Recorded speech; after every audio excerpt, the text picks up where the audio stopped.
Panic Diary, April the 12th. Tim Brooke Taylor's dead. The King Kong cat man. Lots of fun. Peter Bonetti, the Chelsea goalie, dead too. Hey, 10,000 dead. Boris is out of hospital. Good, get better, Boris. The argument continues, and the Sun. I haven't bought the paper, but I saw it online. There's an expert who says we've got to continue with lockdown, and then there's Toby Young. Toby Young says we should open up. I met Toby Young in 1984. He wore a ghastly check suit, was extremely boring, and he was a twat. 34 years on, he's still a twat.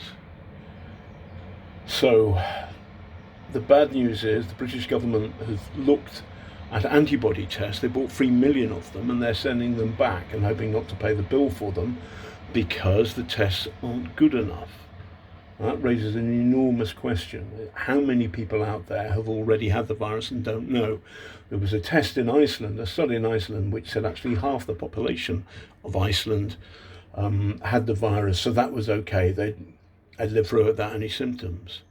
Now there's a big question mark now about that study, I think, because if it was carried out with the same kind of kit the British government is now sending back, it means the study was worthless. What it means is we are driving in a car through thick fog and we do not know where the hazards are. And so the thing to do in thick fog is common sense, is you slow down. In simple terms, you carry on with the lockdown. And the reason why the government hasn't put the strategy up is because of this thing. They don't know the antibody tests are working and they're worried about them. So for the next month or so, more lockdown. Longer, I fear. Take care, wash your hands.